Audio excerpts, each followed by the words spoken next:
a lot of these organizations removed the term manager and put in the term coach or leader. So they weren't actually using the term manager.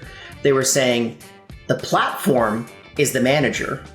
My role here is to be able to see, how are you doing, Andy? What do you need? What are the soft skills that I can help you with to be able to achieve your goals? Can I listen to, 10 of your calls and identify why you didn't close 5 of them, as an example, or where you went wrong? And those are the things that are really important. And to me, what accelerates an organization en masse. But unfortunately, as to your point, there is a major disconnect where the perception is management is communicating information, when in reality, it's more leadership and coaching. Hi, friends. Welcome to the Sales Enablement Podcast. I'm your host, Andy Paul. That was Liam Martin. Liam is co-founder of The Time Doctor and co-organizer of Running Remote, the world's largest conference on building and scaling remote teams. And in today's conversation, Liam and I talk about some of the key findings from research his firm has conducted on remote work. And some of the findings including why the most successful remote companies, at least the ones that Liam researched, collaborate less than their in-office counterparts, why introverts climb to the top faster in remote-first companies, why charismatic leaders are one of the biggest barriers to business growth, and we also dig into the topic of sales productivity and tracking the time of sellers. So we get into all of this and much, much more. But before we get to Liam, I want to remind you to subscribe to this podcast on iTunes, Spotify, or wherever you listen to podcasts. All right, let's jump into it. Liam, welcome to the show. Thanks for having me, Andy. I'm ready and willing to be able to hopefully inject as much remote work knowledge into your brain as humanly possible over the next 6 months. All right, well, we'll talk about that to some degree, yeah. Right. But let's tell us about you and what you do, because with Time Doctor. Yeah, so first off, just me. I'm a human being on planet Earth. More specifically, I'm in Montreal, Canada right now, where I spend probably about 6 to 8 months of my time. I co-founded a couple companies with my business partner, Rob, Time Doctor and Staff.com, which are both time tracking tools for remote teams. Running Remote, which is a conference on building and scaling remote teams. And then also this book that I've spent the last year and a half writing, which is also called Running Remote, which is really the singular difference that differentiates successful and unsuccessful remote teams in my research. So been doing all of those for almost 20 years and really loving life right now, because as we've moved out of the pandemic stage and moved into an endemic stage, knock on wood for that one. Knock on wood, yeah. It's been, the last 3 years of my life have been pretty crazy. So it's nice to be able to get back to a little bit of a quieter time in my life. Got it.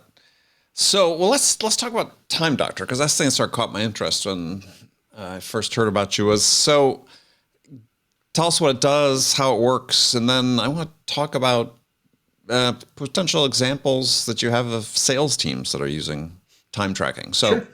Tell us about the product first and foremost. So really the best way to define it, and I always hate people that say like it's the Uber for whatever, but it's really kind of a Fitbit for work. So I'm wearing an Oura ring, which is me too. Which tracks my sleep. Oh, there we go. So it's like an Oura ring for your work. So you start your workday, you turn the tool on, it looks at your websites and applications as you're working on particular tasks throughout your workday. And then what it does is it analyzes all of that data and it tells you how to do a better job at your job. So let's say that you're a salesperson, as an example. Sure. And let's say that you use HubSpot. Perfect example, actually, there. The definition of productivity for a salesperson is very simple. It's how much more money are you making that you can measure through your CRM, or the amount of deals that you close through your CRM. So you would look at yourself and go ahead. Well, we'll talk about that Would definition. You disagree with that? I think the definition is a little different, but yeah, go ahead. Okay, we can talk about that too, because that's an interesting. If you have a different definition, at least for me, salespeople making more money equals good to me. And So if you look at those metrics, what you'd be able to analyze is you'd be able to compare yourself to everyone else that uses HubSpot and be able to very clearly see, here are the specific actions that successful salespeople use or do inside of their workday. And you seem to be lacking in maybe these particular components of your work or these categories of your work. So maybe as an example, a very successful salesperson spends between 15 to 20% of their time doing video calls. And you spend 35% of your day doing video calls, and you're less successful. And we know statistically that if you're outside of that mean, every standard deviation outside of that mean, you become less successful. Well, then we would make a suggestion to you saying, this is something that you might want to be able to take a look at. It doesn't necessarily mean that you're wrong. Maybe in your particular line of work, you have to spend a lot of time on calls, but it's just the insights that you want to be able to get to be able to figure out whether or not you can do your job better. Okay. So to what degree, and so I want to drill down on this, because I think salespeople need to be tracking their time, and there's huge resistance in general to doing that because salespeople basically hate to be held accountable for making the sausage and what goes into it. Right. But the reason I said it's different on the definition of productivity. See, for me, productivity is productivity. It's a rate of output per unit of input. That's the way that's productivity the world of wow, except for in sales, where they want to measure it as a quantity of things. and so I think productivity in sales, quite frankly, is revenue generated per hour of selling time. Yes. And that is a really good way to define it, because there are instances, and I can give you a lot of different examples. Sure. We had an incredibly successful salesperson on our sales team, and this was about 5 years ago. And then we recognized that he was getting up really early before the VP of sales was popping up, and he was cherry picking all of the leads that he thought were the best. So he literally was like stealing the best leads from the pool. Sure. And we looked at his numbers and we're like, wow, this guy is doing fantastic. Well, effectively, he was cheating the system, right? So we had to get rid of him because, we don't deal with that type of stuff inside of the company. But that's a perfect example of, from a metrics-based perspective, he was incredibly successful. But then when you tunnel down a little bit more and you get the context, you recognize that that's not the case. And the rest of the sales team, their numbers went down a little bit in comparison because he was stealing the best leads in the company. Well, so that's just one example, and there's a lot of ways that you can look at productivity. And when I talk to companies, if I talk to a dozen companies, I get 12 different definitions of productivity. Oh, absolutely. At least for them. So what we really look at is, what do you want to optimize? Do you want to optimize, demos? Do you want to optimize the amount of tickets that you send out, the emails that you send back and forth? Like, these are all different variables, and they could produce different results, and they also have different work trends that apply to them. Yeah. Well, I mean, the thing that's problematic about that, though, is, again, you're getting back into sort of the quantity of activities type measurement, which, I think if you look at an organization of salespeople, salesperson to some degree is, and this is not to reduce everybody to just a number, but everybody's basically an inventory of hours, right? As a seller, you've got a certain amount of hours that are available to you to sell. Your productive capacity as an organization is not, hey, we got theoretically, 10 salespeople each have $100,000 quotas. Our productive capacity is $1 million. No, your productive capacity is, well, we know that they can generate X number of dollars of revenue per selling hour. What's the total number of hours they have available to sell? And then you start having, okay, well, now I can understand what the productivity of the total productive capacity of the organization is. But we need to be able to track the activities that sellers are doing and assign those to specific opportunities that they're working on. Yeah, I get where you're coming from. I think of it just boiling it down to, are you going to work harder or are you going to work longer or smarter? So if someone works 4 hours, as an example, and closes the same amount of deals as someone that works 8, I really want to data mine the person that's working 4 hours. Absolutely. And figure out what are you doing that the 8-hour rep is not doing, and compare and contrast those two workflows. So there's that part of it that adds into it as well. Yeah. Well, but it tends not to be about the workflow necessarily. What you see the difference is, because I've managed teams using this process where once we had a qualified opportunity in a pipeline, all hours that people spent on that opportunity were attributed to that opportunity. You filled out time cards. I spent 15 years of my career filling out time cards as a salesperson and a sales leader. So I knew exactly how much time we were spending to capture an opportunity, to the hour, basically. And to your point before is, if I had two sellers, one who's able to close the same amount of business over the course of 6 months or a year in half the hours that someone else was, then that gave me a lot of information to work on that managers don't really have today.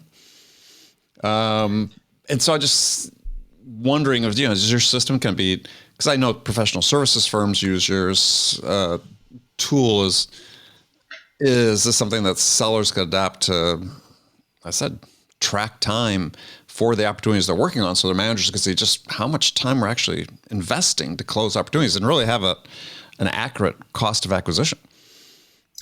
I mean, that's a relatively simplistic way of using our technology. So you can use it as a time tracker, meaning you're tracking the amount of time that applies to a particular opportunity.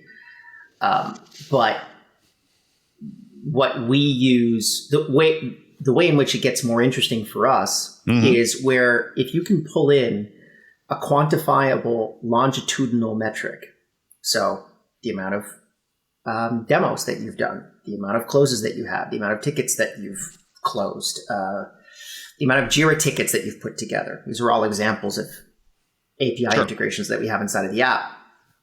Then we can measure against that output and be able to figure out, who's doing this better, who's achieving more of them, or who's answering these tickets faster than other people, and then comparing and contrasting those. Because the magic of all of this is really just crowdsourcing. So what we use is, you may use HubSpot in your organization, but there are hundreds of other companies throughout our network that also use HubSpot, and that's where we define the mean.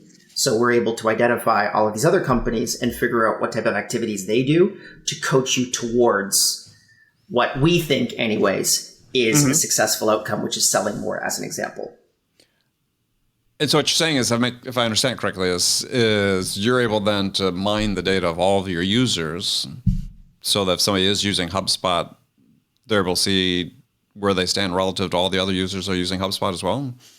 Exactly. Oh, interesting. So we've recognized that the value of our product is not necessarily the application itself. It's the compounding of all of the other users within our network, because it's not just the 12 salespeople that you have in your organization.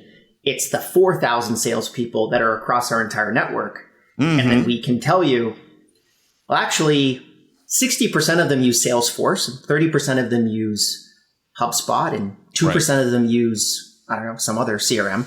And the average amount of time that people spend on video calls, as an example, is 20%. And if you spend over 30%, maybe you're in the top 10th percentile of people that closed deals on the HubSpot CRM.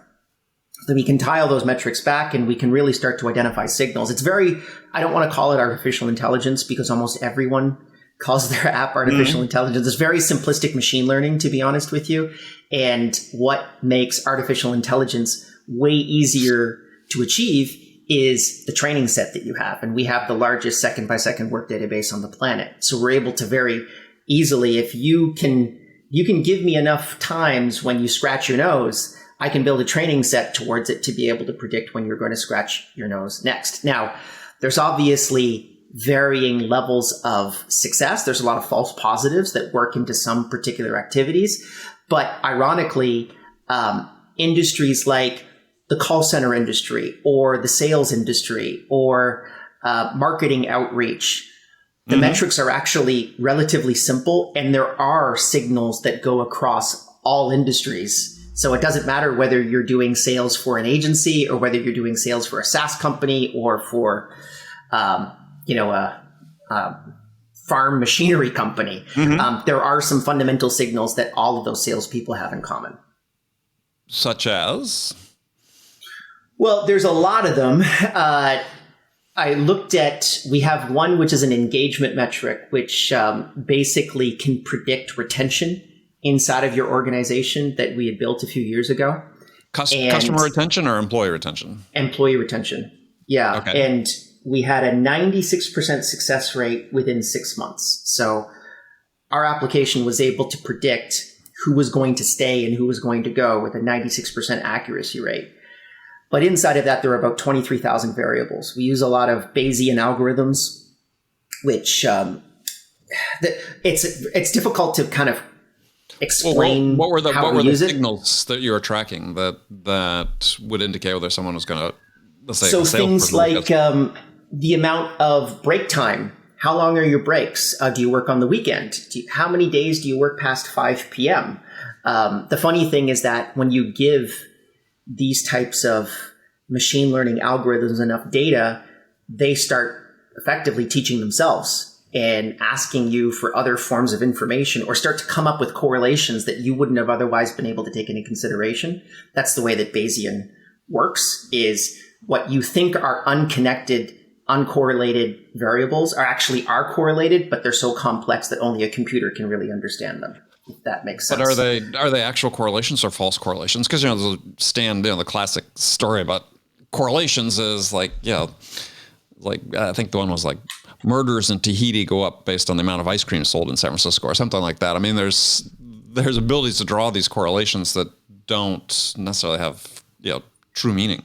Yeah, that's why you don't want to necessarily overtrain the model. So we've realized for us, there is points in which we could get more precise, and there's actually more precise subsets. So like a salesperson, as an example, might have a different engagement metric, or there might be different variables connected to that engagement metric than a engineer, as an example. Right. But when you get very specific like that, it actually starts to break down and your false positive rate goes up.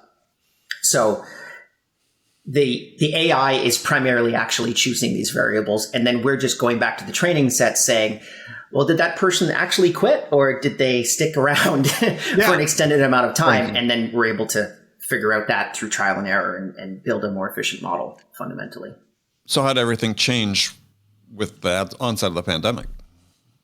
Well, that was a really interesting one, because we actually saw, just to kind of give you the context, 4% of the U.S. workforce was working remotely in February of 2020.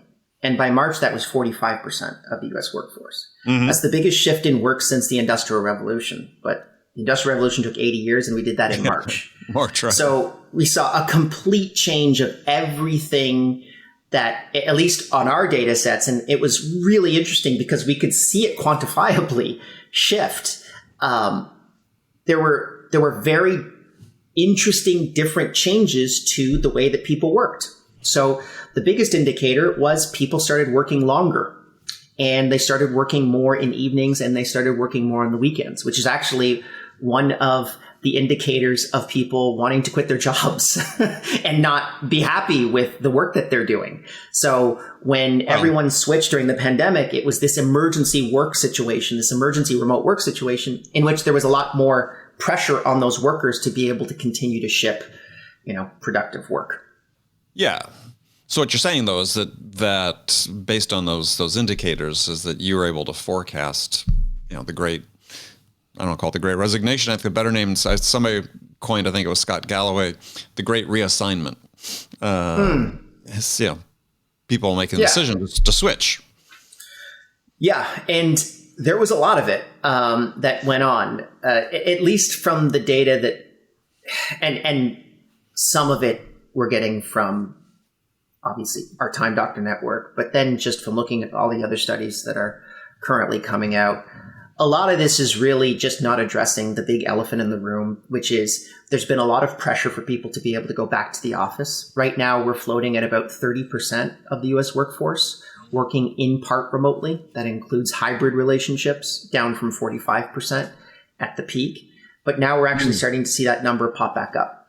So we're at effectively what I'll call it, like we're at the bottom of the remote work pulse that we had over the last 3 years. So now we're starting to see that number go back up. And the primary reason why people are switching from job to job is because of that forcing function of employers saying, hey, we need to go back to the office, because I just fundamentally don't think they understand how remote work actually works, which was the point of this book that I wrote over the last 2 years.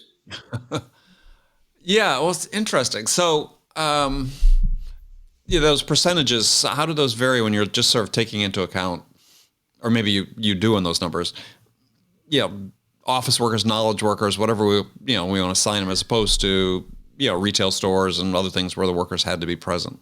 Yeah, there's a brand new data set that just came out from the U.S. government, which was really insightful. And I'm quoting it here from memory, but 7% of the U.S. workforce is currently working completely remotely. 30% are working remotely and in hybrid situations. So the vast majority of that workforce is working in some type of hybrid way. Now, hybrid is, you could be working 1 day out of the office and define it as hybrid, or you could be working 4 days out of the office and defining that as hybrid. So there's a lot of variability that works on there. But inside of that data set, they found that on average, 20% of knowledge workers were working completely remotely moving forward. Salespeople, as an example, would probably be a pretty close corollary to knowledge workers, customer support reps, engineers, those types of things. And 2% of construction workers, or people in the construction industry, were working remotely. So you're absolutely right. There is actually, and there's also a really interesting divide. If you make more than $100,000 per year, you're 4 times more likely to be able to work remotely than if you make under $100,000 per year.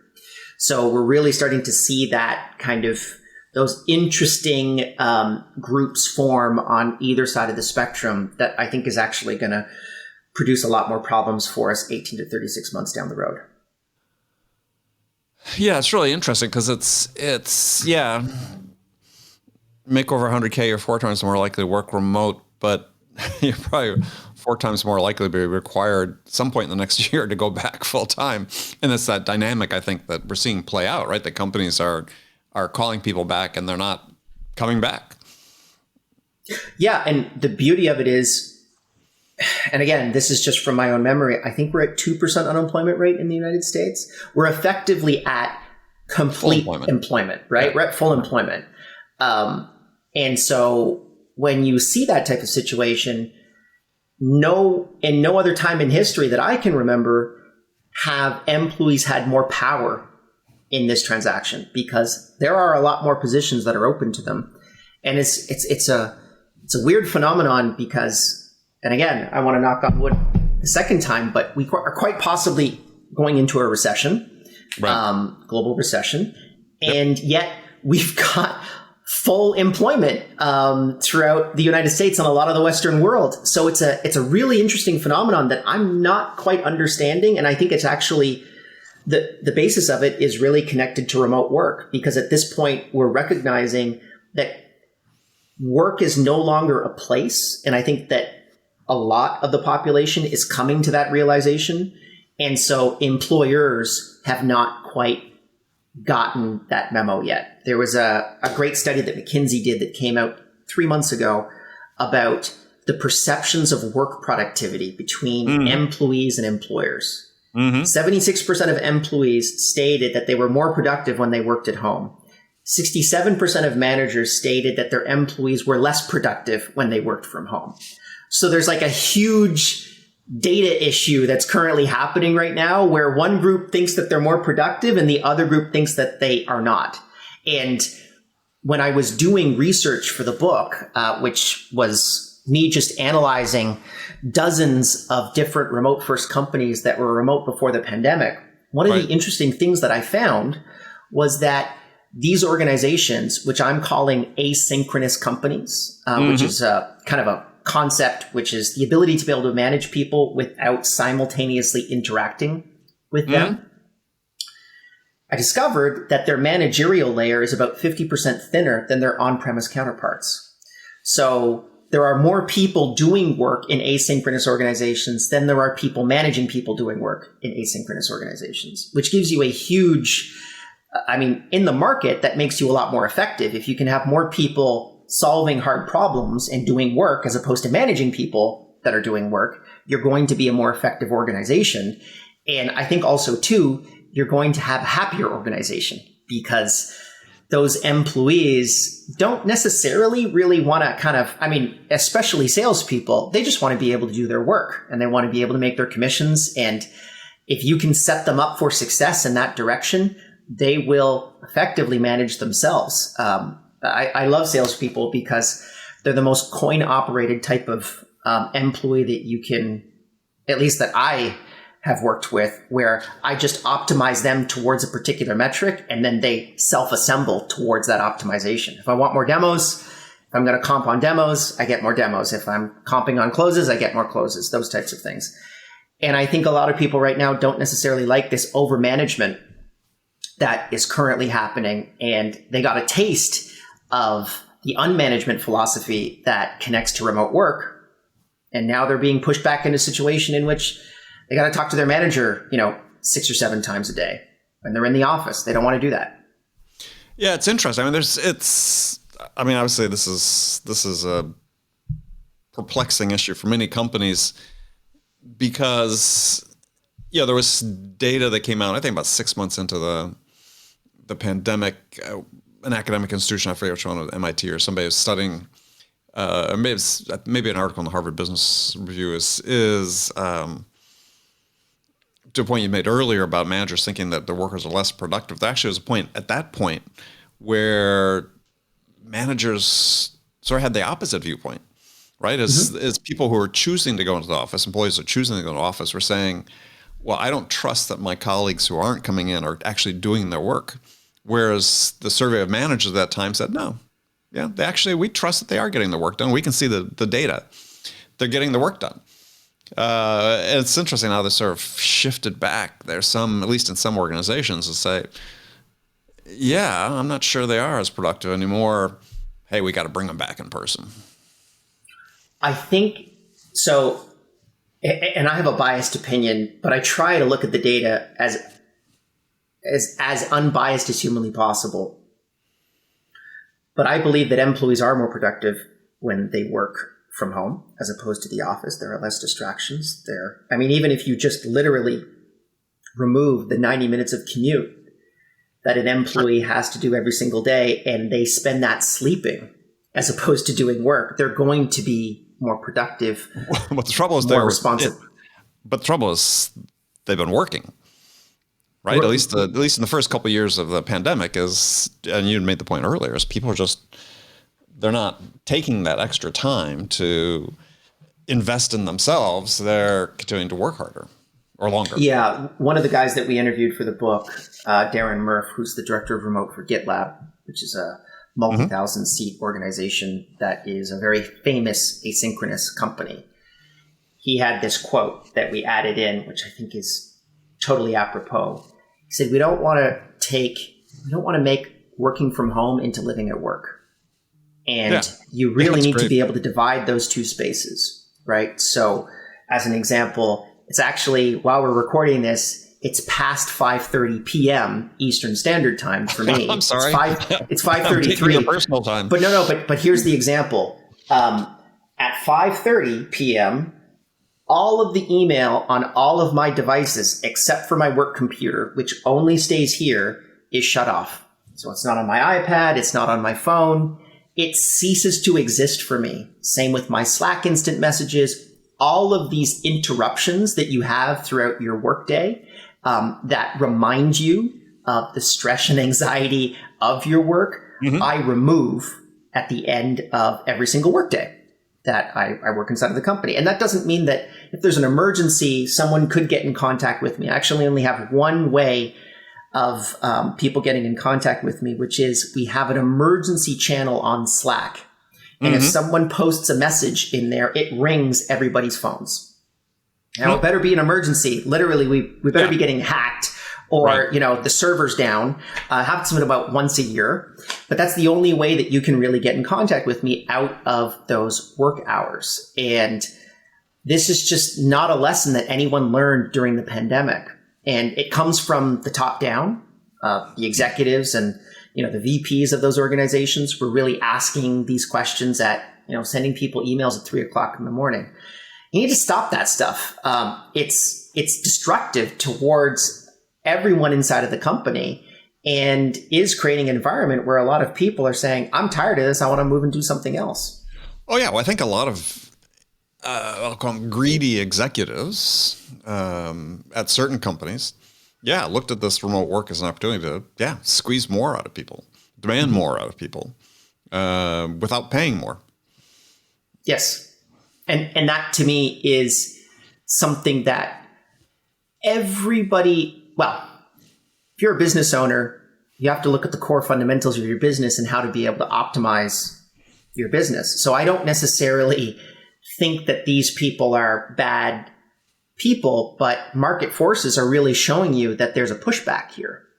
And, the Great Resignation is a phenomenon that we've never seen before. There were more people that quit their job in June of 2021 than in any recorded time in U.S. history as a percentage of the population.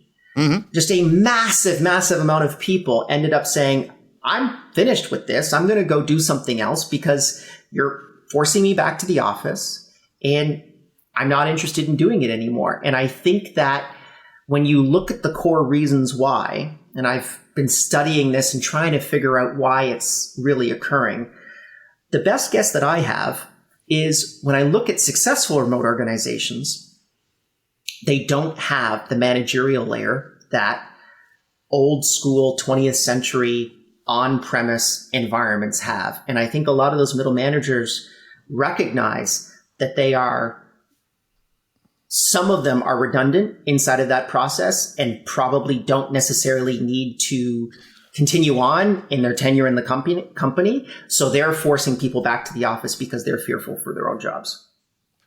I'm sure that's part of it, right? But I think that, I'm listening to you talk about that, and I think that this is not dissimilar dynamic to what we hear from reports that come out from analyst firms about B2B buyers saying, we don't want to talk to salespeople anymore.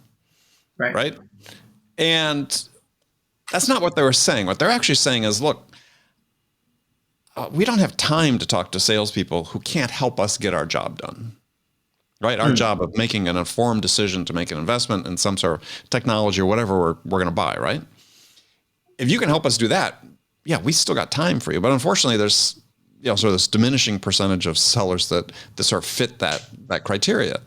And I think employees are saying the exact same thing about managers is, if you can't add value to me in my career and what I'm trying to achieve, and all you're doing is just paying attention to an activity metric, then screw you. I don't need you.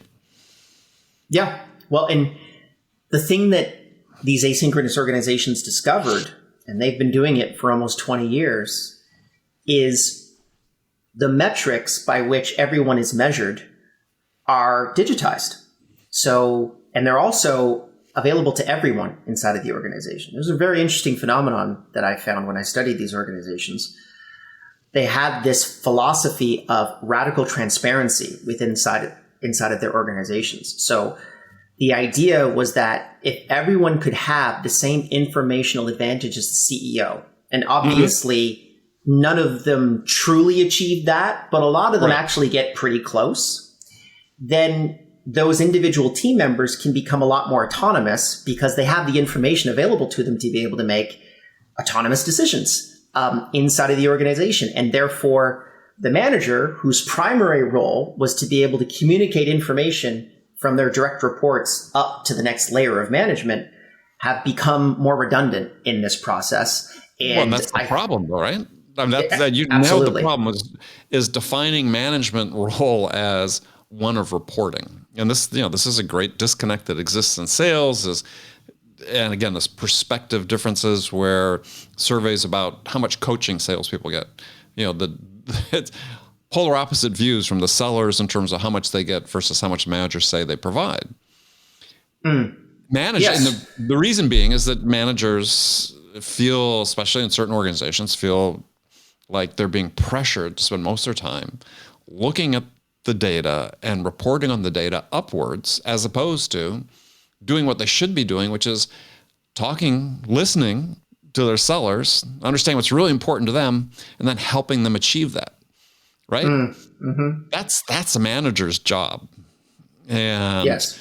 So for the very reason, more so than ever, and the very reason you talk about it is we've got all this data. So this idea of autonomy, I think autonomy, so many people read it and sort of say, well, autonomy means you can be management free. And it's like, no, because the role of manager is how we still have to mentor people. We still have to coach people to help them develop. But people have to understand that's really the role. And that was another thing that we picked up in the book, which was a lot of these organizations remove the term manager and put in the term coach or leader. Yeah. So they weren't actually using the term manager. They were saying the platform is the manager. My role here is to be able to see, how are you doing, Andy? What do you need? What are the soft skills that I can help you with to be able to achieve your goals? Can I listen to, 10 of your calls and identify why you didn't close 5 of them, as an example, or where you went wrong? And those are the things that are really important. And to me, what accelerates an organization en masse. But unfortunately, as to your point, there is a major disconnect where the perception is management is communicating information, when in reality, it's more leadership and coaching. Yeah. Well, I just interviewed Stephen M.R. Covey about his new book on leadership called Trust and Inspire, which I encourage everybody to read if you didn't pick it up already. And great phrase he has. And there's, managers manage things, leaders lead people, right? And inspire people. And that's, this has become more problematic as we've seen more technology come into the workplace. It's this tendency to default to think, well, as a manager, I'm doing my job if I ensure that everybody above me has the same view of the data as I do. Yeah, no, I think that the entire concept of kind of protecting this information and communicating it upwards is also one of those real disconnects that at least I've been experiencing when I studied also in office environments of people that recently transitioned to remote work. It was so confusing to me because I've worked remotely for almost 20 years. And so I started studying these organizations that were just moving remote, right? It'd been remote for 6 months, and I was literally a virtual fly on their wall. And one of the things that popped up to me, which was so confusing, is the amount of time that people would spend on Zoom calls.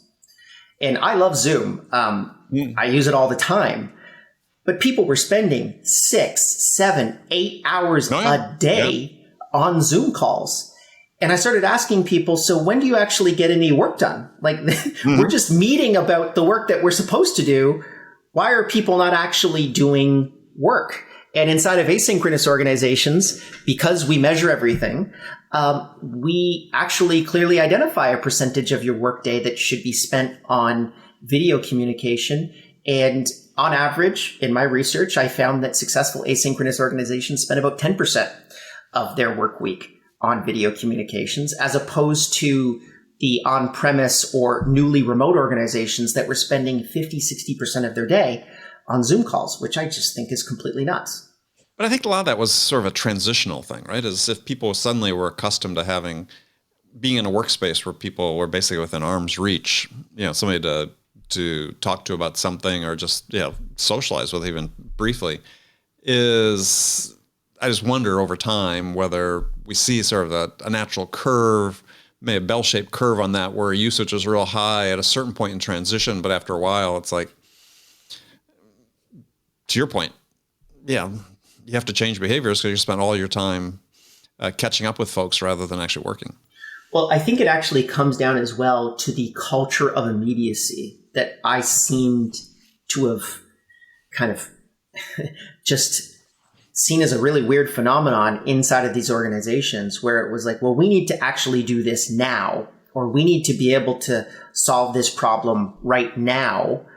And in the vast majority of cases, you actually didn't need to necessarily solve that problem now. It was because the manager or the executive was really forcing that and trying to push on other team members to be able to make that happen. When in reality, actually, if you had properly set up your targets and identified a very clear set of milestones to be able to hit and KPIs, then you exist inside of those, and that's when that information is delivered.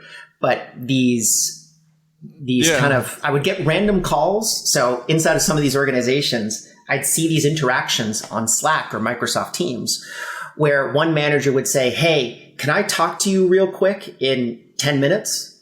And I interviewed the employee on the other side. And every single time when they'd give out a message like that, they were all terrified that they were going to get fired. Like the amount of stress that was going through their mind. Hey, can I talk to you for 10 minutes tomorrow? I need to talk to you about something tomorrow for 10 minutes. So I set up a rule with that particular organization, which was you're not allowed to set a meeting without an agenda. Right. And if you don't have an agenda, don't show up to the meeting. And that actually solved the vast majority of the stress inside of these organizations. But they are, I mean, this is not just a singular issue. This is a trend that I'm seeing as everyone kind of, I call it remote at gunpoint, right? Emergency remote work, where no one really knew how to manage these people effectively. Right.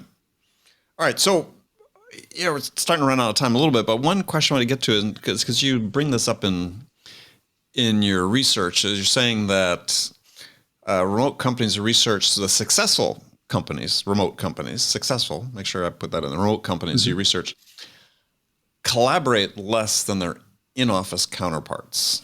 I mean, some of that seems intuitive, but what's sort of the key point there? Well, it's interesting that you see that as intuitive because other people don't. Obviously, you know what you're talking about more than the average person, but the way that we collaborate is different.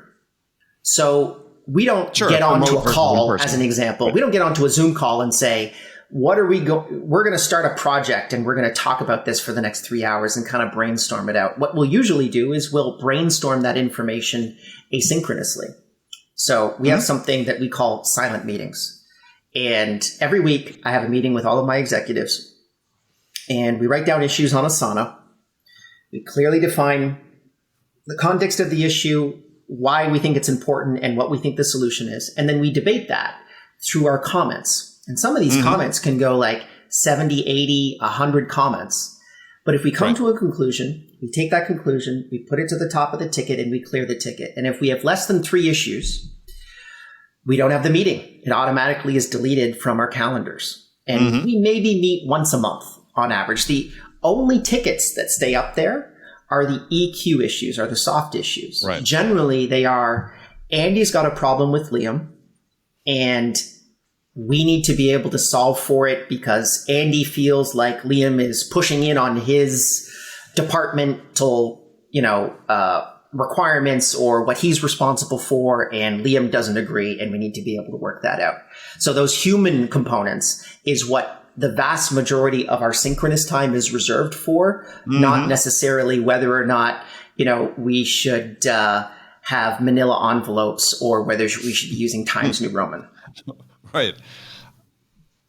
Well, I mean, it's sort of this idea sort of leads into the next thought, which is, and you've seen it, we've all seen it, CEOs of companies saying, look, there's something ineffable we're missing by not being together. This innovation, this interaction, they have a hard time putting a word on it because there's some product of something that they believe is the product of people being together. Again, whether it's innovation, culture, whatever we're going to put to it, that has value in terms of performance and productivity and, ultimately shareholder value. What is that? And sir, what's your research finding about what is that thing?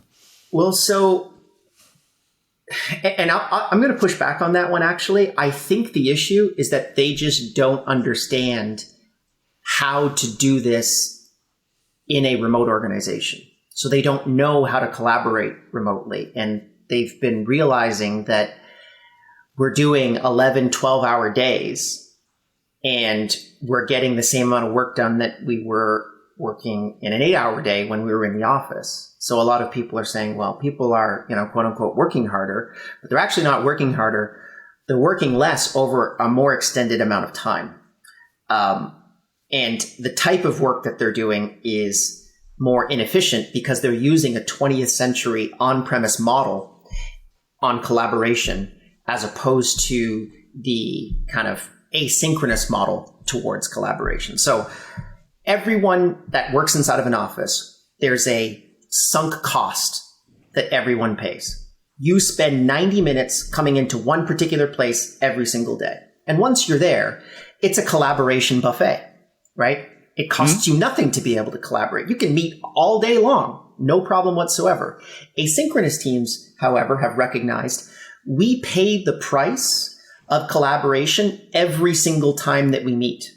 So if we jump onto a Zoom call, as an example, we pay for that cost right before we jump onto that Zoom call. So do we need this Zoom call to be 90 minutes? Could it be 30 minutes? Could we not even have it at all? And what I've realized in my research and studying all of these companies that were remote before the pandemic is the vast majority of the time they don't need the amount of collaboration that we historically need inside of synchronous organizations, because they literally just have the ability to be able to do it more efficiently. The manager is not the one that's leading that charge. It's the platform, it's the project management system that's actually leading the charge and measuring and kind of setting up these projects and people in really interesting and innovative ways. And that's the piece that, unfortunately, I don't think most of these companies are getting, and that's why they're being forced back to the office. Yeah, well, I mean, sort of the last point of this, because it's a great point. It's something I think about a lot, because it's author named Ann Latham wrote this book called The Power of Clarity, and she's been on the show, and she has this term in her book, which I thought was genius, and I don't know if she originated it, but first time I'd seen the book, she said, well, look, Peter Drucker, I think, coined the term knowledge workers, right? These people that together. And what Anne was making the case is saying, well, no, actually, that's not accurate anymore. What they are really is interaction workers. Because, and Dan Pink addressed this in his book, To Sell is Human, which really wasn't about sales. It was about the fact that we're all getting work done through people whom we have to influence in order to get that work done, right? I think in his book, he's about 2/3, 3/4 of white collar workers identify that a good part of their job is getting work done through other people, right? Who they need to influence to devote part of their time and attention to what's important to them.